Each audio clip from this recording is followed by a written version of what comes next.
very much for having me here. It's a great honour to be invited and to be brought out here.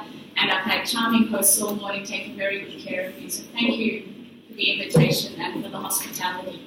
I've tried to make the paper today such that it doesn't matter if you don't know anything about Spinoza, but also that hopefully something of interest even when you do know something about Spinoza. And so I've tried to link, the finer details of my own research. They might become a bit arcane, but I've tried to link it to the larger problem or issue or motivation for why I work on the things that I do. So I made a handout because I find that some people find handouts stupid, but some people find it helps to follow the argument. So there's two things that I want to defend in this paper. The central concept is the power of the people, whatever that might mean. And I want to defend two claims about that in relation to Spinoza's political philosophy. The first claim is that the idea of the power of people being a spontaneous, good force is not really supported by Spinoza's political philosophy. And the other half, is the second claim, is that a good, appealing power of the people is the product of a good political system rather than its prior cause. And there's going to be 5 sections to the paper, so you can follow where I'm up to. The first 2 are the setup, and then the remaining 3 are my own contribution. The first section is going to talk about a certain understanding of popular power in politics. Constituent power. It's a term, when I get up to that section I'll explain. A certain understanding of popular power. And this term comes from around the time of the French Revolution in France, but I'm going to show how recently people have turned to an even earlier period in European political thought, early modern, 17th century discussion to understand this constituent power. And in this period, there's 2 Latin terms, potentia and potestas. They both mean power in English, but in Latin they're quite distinct. And people have tried to use this 17th century distinction between potentia and potestas to understand constituent power, to understand the power of the people. Okay, that's the first 2 sections. The third section of the paper, I want to start to critique this way of understanding constituent power. And so in the third section, I try to show something about the internal structure of popular potentia. In the fourth section, I consider a different way that people have tried to take this idea from Spinoza of potentia and critique that also. And then in the final section, I tell you where we end up. Okay, so first section, popular power in a democracy, constituent power. Okay. This is a picture of Sept. Sept was writing at the time of the French Revolution, so that's late 18th century. And so in democratic theory, a distinction can be made between the everyday institutional forms of democracy, voting for a government, electing certain people according, certain constitutional arrangements, and the real living popular power that underlies those arrangements. So often the underlying popular power is called constituent power, and the particular institutions and voting systems and whatever else you have might be the constituted power. And the classic source for this distinction is Sept. So Sept is, at the time of the French Revolution, he's trying to argue he's arguing both that political representation at that point had been limited to a very small portion of society. He's arguing for that to be extended to the whole of society, but at the same time he's thinking about the nature of representation in it all. And he thinks that there's the nation, this popular source of authority and legitimacy, the constituent power, which chooses and authorises the constituted power, which is, the written constitution, the voting procedures, and so on. And he thinks that this So here we are. Constituent power and constituted power. Unfortunately, coming out of my mouth, they're a bit similar. So constituent is the living power of the people, and constituted is the constitution, voting procedures and such. And for C.S., he thinks this right of constituent power is never alienated by the people. That even when you set up a constitution, it can always be the case that the people, claim their birthright to say how the society should be set up.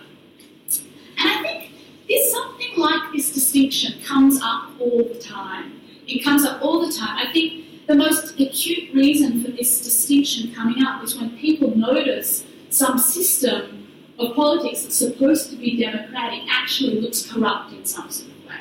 So this is often when people appeal to the constituent power. But even without a very corrupt, and so I think you see it, for instance, in the US elections where people sort of see the election go one way or another, they say, oh yes, but that was the electoral college, but what did the people really want? There was something underlying. Sometimes people, not even in a case of corrupt political systems, sometimes even you just notice that at different times, places have different voting systems or different constitutional provisions, and it seems to, people seem to feel there must be something underpinning that. For either reason, you have a point from which you, an ideal of the people and their constituent power, a point of view from which you can have a critical perspective on constituted power. And this appeal to the people as constituent power occurs in populist rhetoric across the political spectrum, both left and right. The leftist version will focus on social movements as the embodiment of constituent power, and the more rightist versions will focus on the silent moral majority or something like that as these embodiments of popular power. The problem is, for an idea of constituent power, is by definition, it's not institutionalized. So what is the political program that associates with constituent power?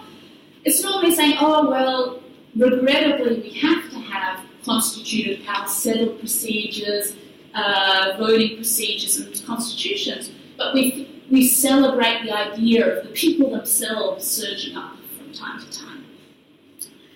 And so this is something that comes up a lot in democratic theory.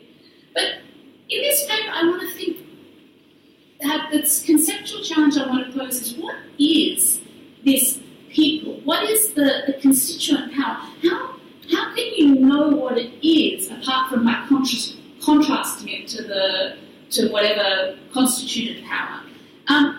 Furthermore, there seems to be built into this conceptual distinction some idea about the goodness of constituent power. It seems to be presumed that there's something authoritative about the constituent power. It seems to be presumed that it builds in the horizontal relation of all of the members of the society. It seems to be presumed to be a bit virtuous in some sense, because why else would you celebrate its disruption of constituted power if there weren't something good about it? And this is the puzzle for me to, particularly when we know that often there are all sorts of regrettable ways in which people behave to each other in social domains. What is it that underpins this optimistic or this celebratory view of constituent power?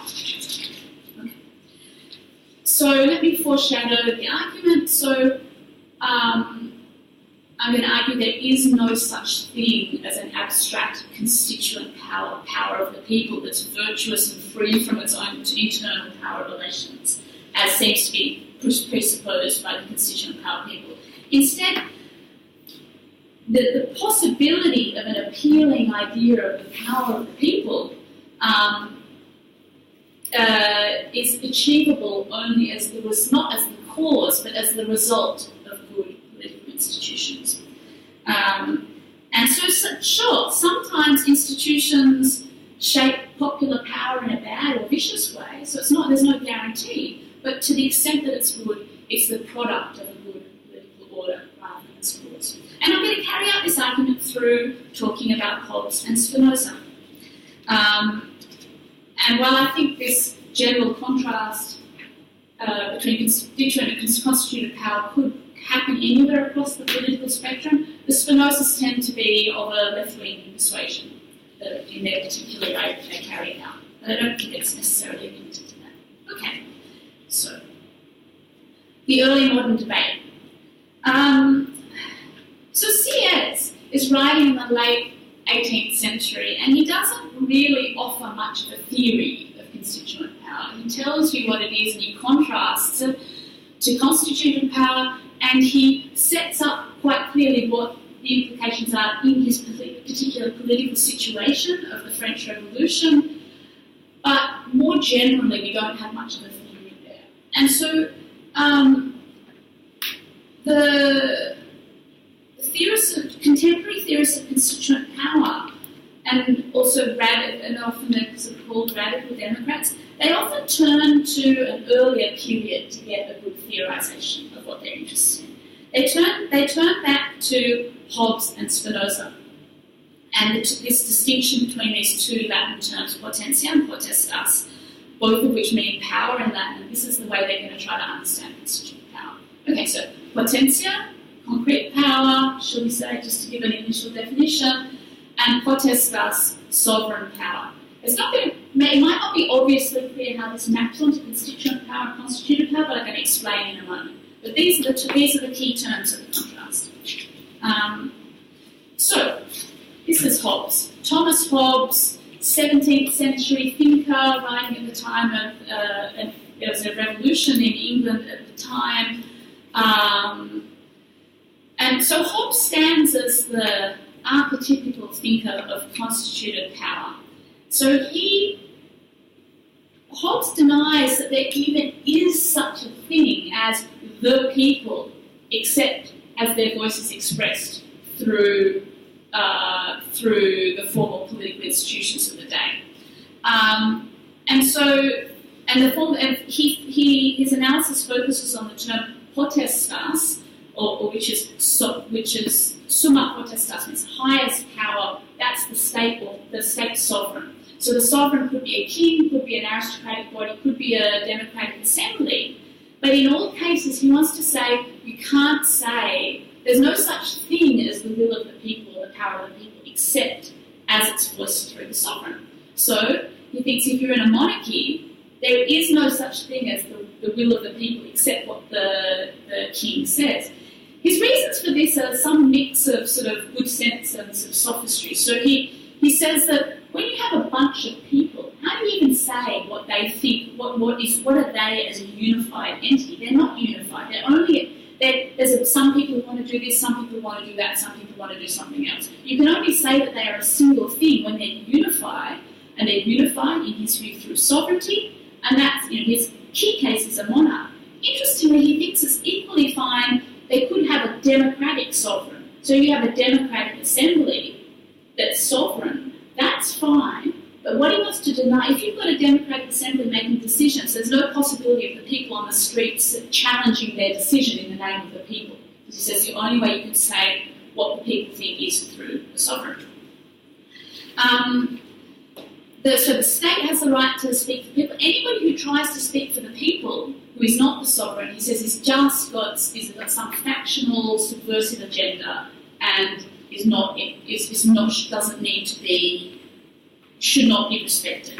He really doesn't think there is such a thing as this sort of nation that C.S. spoke about, this sort of pre-political thing with agency. I don't know whether any of you are familiar with the work of Joseph Schumpeter, who's a 20th century author who writes quite stridently to the effect that it doesn't make sense to talk about some unified will of the people or people, because the people are actually distracted in all sorts of ways, swayed by advertising and polemics. They don't have clear views on things. It doesn't make sense to talk about the people. Okay. And so this is part of the cover of Hobbes's book, Leviathan. He wrote a number of books, but this is maybe the most famous. And this is supposed to be a picture of the sovereign, and it looks like the sovereign is wearing chainmail armour. But if you look very closely, and maybe this is not a good enough image to show, it's actually, all those little bumps on his chest are actually people. And so you might have thought that this kind of picture is actually quite ambiguous, because doesn't that show that the power of the sovereign only comes from the power of the people? Hobbes' polemical point is quite the opposite. All the people are turned towards the sovereign. They have no existence as a single entity except through the sovereign. So that's, you see, the sovereign is like the head of the people. They can't act without being unified under a sovereign. Okay, now we move on to Spinoza. Spinoza is overlaps in, so Hobbes lived a very long life. Spinoza was quite a lot younger, but I think may have died before Hobbes. I forget the exact dates. But in any case, Hobbes had written his political works. They were circulating widely. Spinoza read them. And Spinoza starts off with a very Hobbesian account of politics. In one of his books, which I believe you've been reading in Dr. Bernardet's course, okay, so the one I was about to mention is different, but the similar themes. In the Theological Political Treatise, which I think is the one you haven't been reading, he has one chapter where he sets up exactly a Hobbesian account of politics. And then the next chapter he says, well, that's fine in theory, but that can never work in practice. So let me try to explain how he breaks down from this idea of this Hobbesian idea of potestas. Let me see what. Oops. Okay. So he starts within this Hobbesian system, showing that, so we have a sovereign with potestas, power.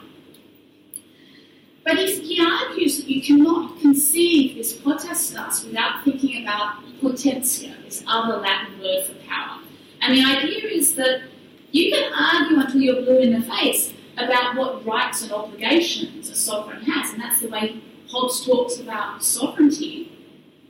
But unless you actually have the people complying, it's all just, it just falls apart. You can talk as much, you can say the sovereign has absolute right, but if the people don't actually obey the sovereign has no power at all. And Hobbes admits that right at the limit. It's like, well, if the sovereign is not able to maintain rule, then sovereignty collapses. But he doesn't really theorise on this. Spinoza really presses on this. So you need the power, the support of the people. And he calls this popular potentia. Potestas presupposes a potentia, which is the power of the people quite apart from formal questions of representation and rights. And Hobbes may say, well, look, if you just got a mob of people, how can you say that they've got a single will or single power when there's just so many individuals, they're not formally unified? And I think Spinoza's view is there can be an informal unification. You can see when there's a group of people, even though they don't have formal organisation, you can say, this mob of people are angry about something. This mob of people are all united around such and such a cause, even if there's not some formal, explicit system of right making that so. And so, another word that's often used here to talk about is often the multitude. Multitude is a word contrasted with the people. The people is unified.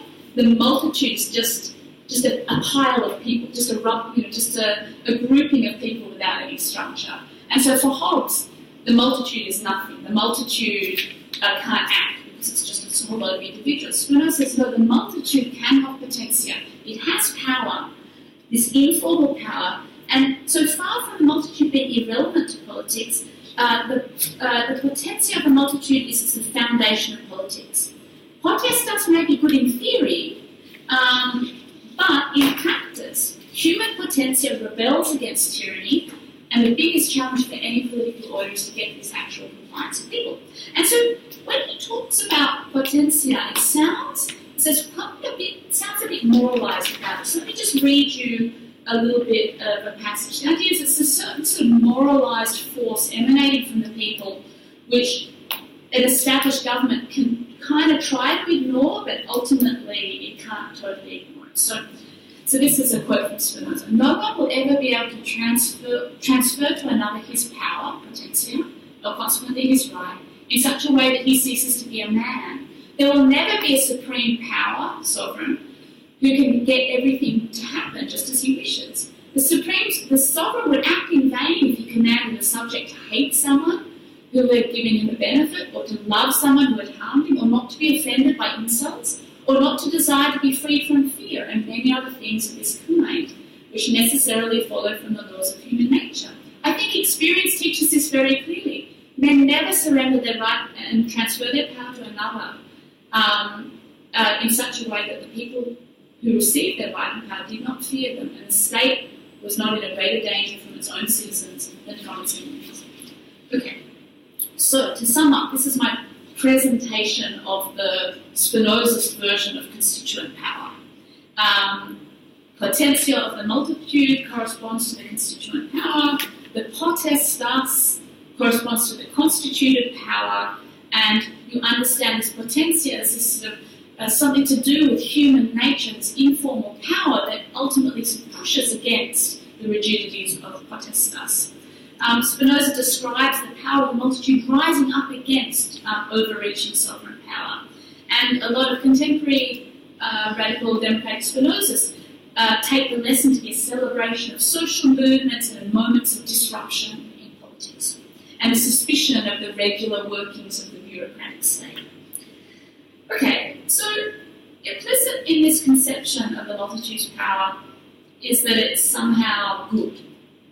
And so now I'm going to move into the critical bit of my paper.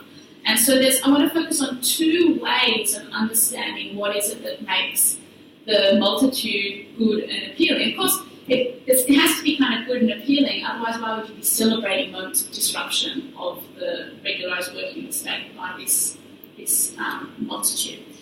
So the first, I'll just say briefly, it won't make sense until I go into the details, but the first view is going to take the potentia of the multitude to be inherently horizontal, as in just individual powers, individual human natures come together as equals, and then they're subordinated to the state, and so it's just a matter of those equals then pushing back against the state. To take that out of the Spinozist jargon, that corresponds to the everyday idea that a group of people without any official hierarchy in it is just like a horizontal group of people as equals. But put this way, there's an obvious problem. The problem is that there's all sorts of hierarchies, informal hierarchies in everyday life. Racial and gender ones to start with, but also of wealth and of wisdom and everything else. And so I'm going to argue that for Spinoza, there is hierarchy internal to collective potestas, and so in collective potentia. So within this supposed constituent power, there's already relations of hierarchy which may be unappealing, and so that seems to cause a problem for a certain way of thinking about constituent power. I then consider a second way that thinkers of constituent power through Spinoza have tried to go, which is trying to say there's a tendency towards this good horizontal equality within informal organisations, even if it's not always actually existing. And I'm going to show why I have to think that this doesn't work either.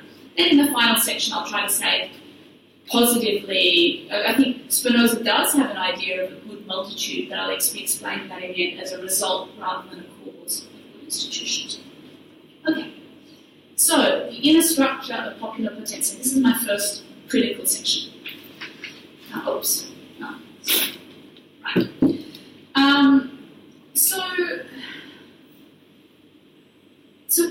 One of the biggest thinkers for this interpretation of the popular multitude is Antonio Negri, who some of you may have heard of. And so when he's trying to think about what is the multitude and what is its potentia, he seems to have this idea, as I reconstruct it, there's this idea each individual has their own potentia, power, into their human nature.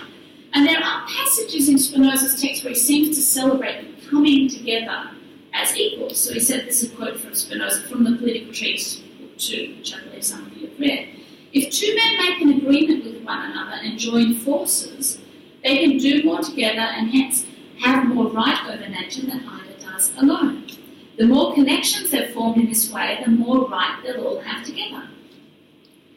So drawing on this description, radical democrats think of the multitude and its potentia as this horizontal, non-hierarchical addition of individual potentia. And this is contrasted with potestas, which is understood as a vertical relation, the state over the individual, versus the potentiae joined together as just summing this power plus this power, this power, this power. And so you might think potentiae is not a power over concept on this route, it's just a power to do stuff versus a power over concept. And so I want to think a bit about this horizontal combination of potentiae. Negri characterises individuals as singularities, for whom their naturalness lies in the non-subordination to one another by a completely horizontal logic. That's a few phrases out of Negri. But let's consider Spinoza's own characterisation of potestas. Although he starts with and I'm going to read a passage to you. So he starts, in this passage, he's going to start with an obvious case of domination of power over, but then he's going to give more and more examples which show that there's all sorts of other forms of dependence, which he's also going to consider as forms of potestas. So, one person has another in his power, that's potestas, if he has tied him up, that's the first one. If he has taken away his arms and means of defending himself or escaping, that's the second one. Or if he has instilled fear in him, or if he has bound him to himself by a benefit to that other person, that the other person would rather conduct himself according to his benefactor's wishes rather than according to his own, and wants to live according to his benefactor's opinion, not according to his own. In the next paragraph, he carries it even further by saying either deceiving or even just having greater reason or wisdom than another person is also a form of potestas. So we have potestas starts off with the standard definition where it's a frank relation of support, frank sort of formalised relation of absolute subordination. But then Spinoza wants to use this concept to talk about all sorts of other kinds of subordinations of a much more informal nature, including differences of wealth, differences of knowledge, differences of self-confidence, differences of social support. They're all going to be different. They're all going to be relations where two people come together and there is, just by the fact of them being together, a relation of potestas. If I come, esteemed Dr. Burhanuddin, and I try to talk about mathematics, immediately there's a relation of potestas by the difference of knowledge there.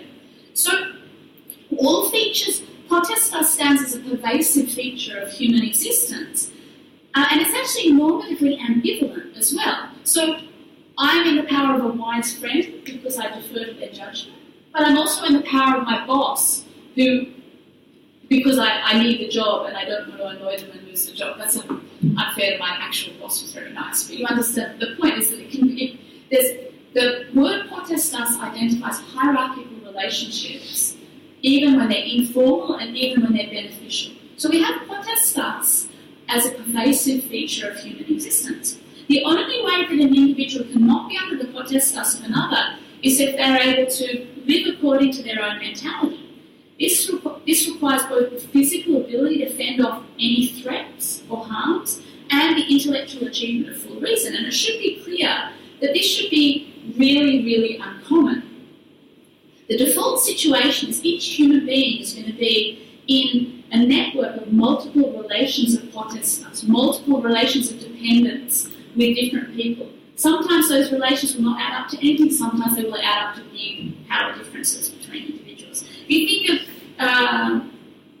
think of all the relations of hierarchy and deference in your own life. There's a texture of everyday life which is not equal individuals next to each other. It's matters of deference and hierarchy, for better or for worse.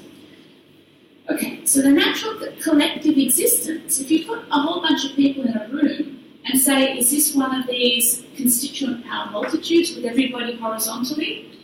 The suggestion is that's not going to be the case. I mean, my own experience as an undergraduate, I remember there was a lot of collective organising by people quite keen to live some radical democratic ideal, but informal hierarchies of gender and of knowledge and of expertise and class come in all the time. Okay, so some of these relations of potestas are good and mutually beneficial, and some are not. Some are conflictual, some are stable.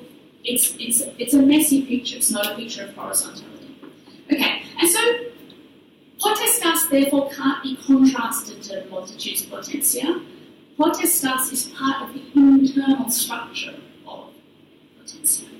How does this? You might wonder, how does this square with Spinoza's and Negri's characterization of the horizontality of power? Where did that come from? It's true that Spinoza makes some assertions about natural equality. He says that people don't take kindly to being subject to others because it's contrary to their natural equality. He says the hardest thing for people to bear is being subservient to their equals and being governed by them. So this quote makes sense as a statement considering relations of explicit formal political authority amongst a relatively homogeneous community. You don't want to have different voting rights from other people in a community where you're all the same people. Sure, people object to that. But if interpreted to apply to all relations of dependence, this statement doesn't seem correct. People relate ambivalently to many of the relations of dependence that I've described above. Dependence for reasons of wisdom, wealth, or protection is often sought out. Sometimes people resent the dependence, but sometimes they accept it as natural or are grateful for it. So in this section, I've tried to show that Spinoza's writings don't support the idea of this constituent power, the multitudes potentiae as constituent power that's horizontal and good. We have this intertwining of potestas within potentia. And so this makes it impossible to champion a politics of pure potentia that can just rise up against the potestas. Okay. One might start to be suspicious at this point. One might think that there's something wrong with my argument. It sounds like the way I'm talking about potentia sounds too close to some modern, positive, social scientific notion of power as just whatever somebody can do. And that's true, that what I've said sounds very much like that. When I'm talking about these actual hierarchies, I'm talking about power as what you actually can do and tend to do. But potentia is a central term in Spinoza's big book of metaphysics, called Metaphysics and Ethics, which is called the Ethics. The Ethics provides the metaphysics underlying his political writings, and in that text, potentia is linked to things that sound very different from what I've just been discussing. It's linked to things like essence, striving, virtue. So, taking this in, one might feel like maybe I've missed something here in my presentation. Maybe even if the actual multitude is not sort of egalitarian and not virtuous, maybe there's some inner tendency that it carries towards this better form. And so now I'm going to consider that proposal and see how I relate that to what I just said a moment ago, how are these things compatible, how I just missed something about Spinoza's system. So Negri is our representative radical. Spinoza describes potentia as an ontological tendency of the multitude. He doesn't deny, and well, sometimes he seems to, but often he doesn't deny the actual existence of the multitude might sometimes be conflictual and hierarchical. But he distinguishes he uses the word potentia to mean something else. He seems to use the word potentia to mean inner essence or potential or tendency of the multitude. And the idea seems to be that if the distorting effects of oppressive political forms are lifted, then the multitude is free to take its natural course towards the horizontal combination of singularities. Maybe people are only fighting amongst themselves because they've got bad monarchical rule over them. If we took that off, if we took away that oppression, then they would just self-organise into a good form. And Negri's way of expressing this has a millenarian eschatological flavour. So it's quite similar to the Marxian idea of more and more inclusive revolutions tending towards communist equality and the withering of the state. I mean, that reflects Negri's own Marxist background. However, I'm not going to talk about the Marxist side of it. I'm going to talk about Negri's attempts to give this a Spinozist ground. And so to talk about this tendency, this emergent good tendency of the collective, he draws attention to the Spinozist doctrine of striving, or conatus. Conatus just means striving in Latin. So according to Spinoza's conatus doctrine, this is one of the most difficult bits in his metaphysics. I mean, I don't know, maybe different people find different bits difficult, but to me this is one of the most difficult bits in his metaphysics. It says that each thing's essence and power, potentia, is nothing other than their striving to persevere in their being. And this is also, all of these things are mapped together. It's their essence, their power, their striving, and their virtue are all supposed to be the same thing. This is a little bit hard to see, and I'm not going to be able to explain what this might mean or what the controversies are and what this might mean. But Negri explains it by saying, well, he thinks there's a virtuous circle of self-reinforcing striving between individual striving and collective striving. So let me try to explain. So Spinoza argues that nothing in this world is more helpful to an individual human being than other human beings, so long as they're governed by reason and not passion. So if I'm striving to preserve myself from the guidance of reason, then I will strive to bring it about that other people are also sharing in reason and not subjected to passions of hate and fear and that sort of thing. And then so my own individual striving leads to me supporting a communal striving of the community towards improvement and reason, and then this communal improvement, he calls it a tendency towards the collective. The communal existence reduces the insecurities of life in the multitude and allows further development of virtue and social belonging amongst individuals. So how is this striving to be understood?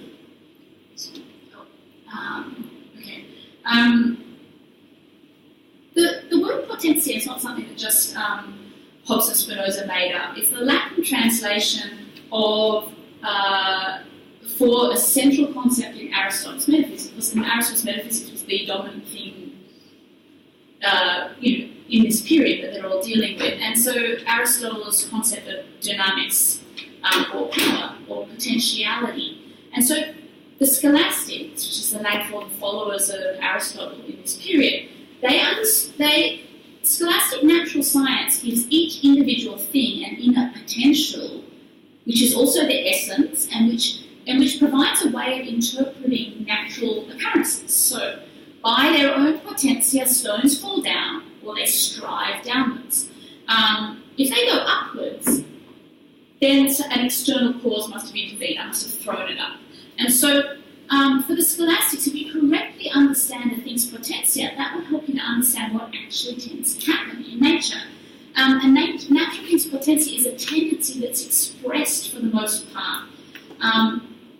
Because nature is orderly. It's, even if a thing isn't actually, a seed is not yet an oak tree, but it's tending that way. It's going to grow in that direction. And it seems like the radical Democrats retain this kind of Aristotelian sense of potentia as a real efficacious tendency, regardless of whatever the multitude may sometimes look like, whatever setbacks it may face, it still has this tendency towards this good virtuous formation. And Negri calls this the ontological project of collective power. Okay, and so in the face of this connection between potentia, virtue, essence, striving, conatus, it sounds like my characterization in the previous section of my paper is just wrong. It sounds like I was talking about a different concept. But luckily, we find that there isn't actually a problem, because Spinoza has two concepts of potentia, and it's in the ambiguity between these two that we've had. So, textually, there are two sort of phrases. So, potentia operandi, her power of producing effects. Operandi is kind of like working, but that's sort of a bit confusing. So, I say potentia operandi, power of producing effects, and potentia agendi, power of acting. I'm going to explain the difference between these two. But so the first sense, potentia operandi, is the sense of power that corresponds to my allegedly two-sided social scientific flat-footed notion of power that I was talking about a moment ago in the previous section of the paper. In Spinoza's metaphysics, all of nature is taken to be a single causal network. A thing's power, potentia operandi, is just part of nature's power, and it's just whatever effects a thing actually brings about. So you look at a thing and you see what causal effects it has, and that's its potentia operandi. And this is the sense of power that I talked about before that gives us this idea of this hierarchical and non-virtuous multitude. This is also the one that Spinoza says explains right. But within potentia operandi, within the effects that a thing brings about, it's possible to make a distinction, to assess to what degree do the things come from that thing's own power, and to what degree do the things come as a result of external forces impacting upon the thing. And this second sense of power, potentia agendi, is the power that's properly their own. And this is the thing which is the active power. This is linked to essence, virtue, striving.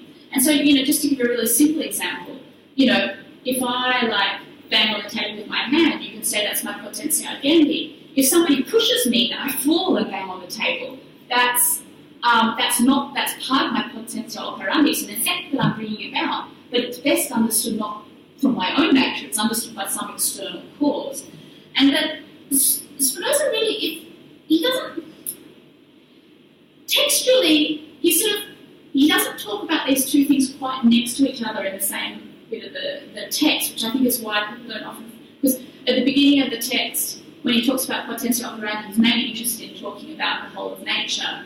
And then when he starts to talk about ethics, he's very interested in talking about potentia agendi. But I think we can reconstruct very clearly into all of these classic examples how this distinction is working. And so the examples he labours the most are human passions. And so sadness is explained as a result of my body's inner active power encountering an external body that disagrees with my nature. That sadness is when I encounter something else. And so sadness, there's a little bit of activity, but not much. So it's just a scalar thing. You can be more or less active. And that's reflected in the etymology of the word passion. Passion is suffering. It's something that comes from outside. The contrast is if I have been reading my Spinoza and I've been meditating upon the passions and that sort of thing, maybe next time somebody says something that used to make me sad, now I'm philosophical enough that I'm no longer swayed by that. And so that's when I'm acting that's out of my own active power. There's other things happening outside me, but it's not pushing me one way and another. And so active power is linked to my essence because it specifies what part of the power of my conduct is determined by my own inner nature as opposed to some other object. So active power is equivalent to virtue as well, because if I'm more active, I'm less governed by hot-headed reactions to things around me. I mean, all those things are kind of contentious claims that Spinoza makes, but I think but that's Spinoza's kind of setup. And so there is something astute to the radical democratic interpretation of power. There is some similarity between Spinoza's active power and this potentia of the Aristotelian tradition as this sort of inner essence and tendency of a thing. But the most important feature of active power in the radical democratic use of the term is its striving. And against the radical democrats, I'm going to argue that in this sense, Spinoza is going to diverge crucially from the scholastic tradition. Okay, and I'm going to argue that conatus, this word, I think it's from the earlier slide, conatus, this word for striving, doesn't actually necessarily tell you what happens in the real world. Aristotelian potentia tells you what rocks do most of the time, for instance. And if rocks didn't generally fall down, then you would have misidentified their striving. But I want to argue that for Spinoza, the conatus doesn't act necessarily, sometimes it does, but doesn't necessarily identify actual tendency. That would be the case if every individual thing was understood as a substance, basically governed with its own nature. But for the Aristotelians, each thing is a substance with its own potentia, its cause of itself. But for Spinoza, by contrast, things are not perfectly individuated. They're not perfectly substantial. This is some of the more difficult vocabulary in his text, but he has this idea of quantum in se est, this Latin phrase which I can translate as to this extent a thing is in itself. Only nature as a whole is fully in itself and fully active, because its behaviour is fully explained by its own power. Insofar as we're talking about a finite thing, it's partially governed by itself and partially determined in its action by other things. And so all finite things are more or less in another, which means they are more or less determined by the striving of other things. And so this other determination could be for better or worse, helpful or harmful. But the point is that whereas for Aristotle, you identify a thing's own inner nature and that tells you what it's going to do. Except for in marginal cases like when I throw the rock up. For Spinoza, each thing is going to be quite a mix of self-determination and determination by other things. And so, in particular, human beings are going to be partly determined by their own power, but quite massively determined by other things. And so if they were fully determined by their own power, then their striving and their virtue and all these things would happen. But to the extent they're not, this virtuous tendency may not be expressed. And this is linked to Spinoza's larger metaphysics, where he says that humans are not a central category in the metaphysics of the universe. He says nature is not constrained by the laws of human reason, which aims only at man's true advantage and preservation. Nature is governed by infinite other laws, which look to the eternal order of the whole of nature, of which man is only a small part. So you're just one part amongst other things, and you're not fully in control of your own destiny in a crude way. And so if you want to think about Potentia and what, in practice, identifying this sort of active power, does it give you guidance to what's actually going to happen? So you think of an individual human, there's a very limited tendency that for just about everybody that virtue increases. You think, at minimum, children have to learn that if they keep on indiscriminately stealing other people's toys, they're not going to have a happy life. There's some minimal level of increase of virtue that just about everybody goes through.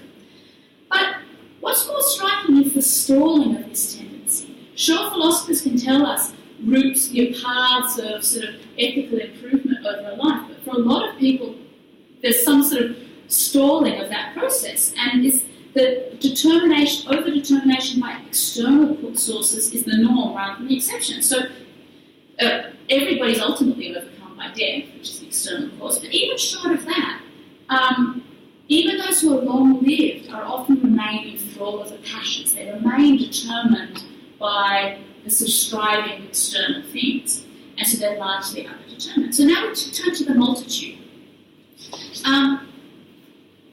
So the classic passages used to evidence the virtue of the multitude, real tendency to this goodness, are the consideration of revolution, the consideration of the multitude in the face of an oppressive regime rising up and knocking it over. And it's true, Spinoza really asserts multiple times that multitudes tend to rise up against oppression. But that doesn't quite establish the virtuous multitude, the tendency of the multitude. The multitude rising up oppression is bad news for the tyrants, but it's not necessarily good news for the multitude itself, because if they only were managed to unify themselves out of their shared opposition to tyranny, once the tyranny is removed, they quite often will fall back on fighting amongst themselves or end up with a new tyrant to replace the old one, and supporting a new tyrant no better than the previous one. Sometimes that's not going to be the case, but frequently it is. And I think this is, one of the nice sort of connections between the Spinozist politics and the sort of more historical cases, that quite often you have inspiring revolutions that are disappointing afterwards, and this is giving a perspective of why that might be. So I haven't actually defended a positive account of what virtue looks like for the multitude, but a minimum it must involve existing and persisting. And it's true that Spinoza thinks that humans naturally tend to form collectivities rather than living in hostile isolation. But he also thinks that collectivities break down all the time. They can become overcome by divisive passions, and then they can just fall apart, they split apart. He thinks that happens all the time. Okay, so I haven't said exactly what virtue is going to look like. It's going to at least involve persistence. And Negri suggests that for Spinoza, the virtue of this good active power of the multitude is going to involve non-hierarchical horizontal arrangement. I mean, I actually think textually Spinoza has a bit more room for various forms of mutually beneficial dependency, for instance, between parents and children, but also maybe more controversially between the wise and the less wise, and various other forms. But in any case, whatever that virtuous multitude is going to look like, it's going to not be corrupt and oligarchic. And so the question is, if a multitude doesn't just fall apart, is it tending towards this good virtuous state rather than corruption and oligarchy? And I think, to the contrary, Spinoza's answer is that the same tendencies which can make it totally fall apart can operate in more subtle forms to corrupt a multitude without causing its dissolution. And he talks quite a lot in the political treatise about the problem that people, even starting with a good political constitution, starting to people always wanting to help the people close to them, and that this is a natural and sort of neutral kind of tendency, but politically it can lead to people nepotism and favouritism of people's kin and allies, even shifting the formal grounds of the state in order to advantage their own group. And with all of the bad things that come with that, establishing privilege and excluding those that become hostilities with those excluded. And so even a multitude that doesn't collapse doesn't necessarily have a high level of virtue and doesn't necessarily have any tendency towards it. The alleged upward spiral of virtue and collective power is one possibility, but it's a fragile one. It's not a robust tendency of all multitudes everywhere. It's something that sometimes happens, but not always. So even after I made this, to see where we're up to, even after I made this distinction between potentia operandi and potentia agendi, even potentia agendi doesn't show us that we have this spontaneous virtuous multitude. The idea was that maybe there's a striving towards goodness of the multitude. And I think that's just not really supported within Spinoza's system, the idea that there's a spontaneous increase in tendency towards goodness of the multitude. Tendencies towards corruption are just as prevalent. Okay, so I've been going on for quite a long time. I have one final, just a very short final bit where I try to say more positively what I think, where we'll get with this. So I've said that the neo-Spinozist politics doesn't support this constituent power conceived as a natural pre-political goodness of the people that we can celebrate as it, whenever it rises up, and that it's this coherent power of the people. But what does Spinozist politics support? If the popular multitude is driven by conflictual and hierarchical tendencies and has no natural tendency to overcome these tendencies, what is to be done? And I'll argue that, to use an anachronistic term, I think there's some, or maybe I was going to say, a social democratic optimism for the establishment of political structures for the common good. Maybe I can drop the social democratic optimism there, but what I'm trying to pinpoint is an idea that rather than having some prior naturalness of the power of the people that you just have to let express itself, rather the idea is you have to shape your political institutions to bring about the sociable passions which then form a good society. Sometimes institutions will shape hostile passions, and that's a problem. And sometimes then maybe against that contrast we'll have a popular uprising to overthrow that particular corrupt form of politics. But I want to say that the good the construction of a community with good sociable passions is a political work, a political effort that is done institutionally. And indeed, when we turn to Spinoza, he actually has some fairly direct statements that give support to this kind of idea. So he says, so he's going to say the individual virtue of citizens is to be credited to good laws and institutions, and I'm going to try to show that that's basically the same goes for the virtue of the multitude. And so, so Spinoza's clear that individual virtue is not an individual achievement. I mean, you might get the impression that it is when you just read the ethics, because he's just focusing, it's like holding all other factors constant. If we just think about the individual, what are you going to do? Maybe you're in a terribly corrupt society, maybe you're terribly poor. What can you do individually? Well, you can sort of work on your own passions and you can improve yourself that way. But when we turn to but you can see that there's so many more things that could go wrong with that. And you see how much more likely it is if you're in some conflictual situation, how meditative you're going to be able to be. You're actually going to get thrown around by the sort of hostilities and the passions of the moment in your society. And so he says, men aren't born civil, they become civil. If wickedness is more prevalent in one commonwealth than in another, and more sins are committed there, then this surely comes from the fact that the more wicked commonwealth hasn't provided adequately for harmony and hasn't set up its laws wisely enough. Just as the subjects' vices and their excessive license and stubbornness are to be imputed to the commonwealth, so on the other hand their virtue and constant observance of the laws are to be attributed most to the virtue of the commonwealth. Through the laws, individuals become more secure and therefore less vicious personally to one another.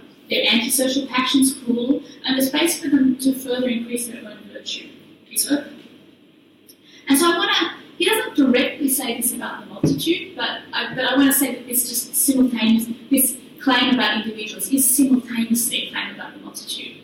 I mean, because somebody might have thought that you can downplay this, and then when he says, oh, the virtue of the citizens is just the virtue of the commonwealth, you think, well, is that just some minimal, light touch institutional order which is maximally permissive? Sometimes when you read the theological political treatise, it sounds like he wants the state not to regulate religion. He wants everything not to be regulated, and he seems to want democracy with equal vote. So that might give you the impression that what he's arguing for is just the virtue of the people comes from virtue of the commonwealth, but really the commonwealth should just step out of it. I think there's something certainly true to this, and particularly with respect to religion. He thinks that there's a lot of dangers if the state steps in on religious matters. But I think what comes through very clearly, especially when you read the political treatise, is that there's a very strong positive role for institutions as well. And from what I mentioned earlier, one of the key problems is preventing the emergence and consolidation of these sort of groups of common people who have something in common and sort of privilege their own group at the expense of others, this sort of oligarchic tendency. And in fact, in what you might call the boring bits of the political treatise, when he goes through the details of the institutional design, you see his constant interest in how to have various layers of institutions that maintain and manage the inclusion of the polity. And so, at the collective level, the question is it's not just about how individual members can be ethically good, but it's also how to stop people from generating the power hierarchies and sects and oligarchic blocks and using those oligarchic blocks to pursue their own interests at the cost of the common good. And for this to stop that happening, it's not good enough just to remove oppressive institutions. You need positive measures to be put in place to stop, to keep these corrupting tendencies under control. And through chapters 6 to 11 of the political treatise, Spinoza proposes a detailed array of institutions and procedures to do this. And they're not just direct democracy, and they're not just saying separate church and state. There's room for parcelling out and dividing functions of government, and most notably, I might mention he's got this idea of a board of syndics, which is a body of elders of the community, and their sole job is to prevent the governing body from shrinking down too much and becoming too narrow and oligarchical. So he has these different levels of institutions, a lot of them fairly standard sort of ideas from the Republican tradition, which he uses to try to maintain this social space in which particular interests have not sort of run away from the common good.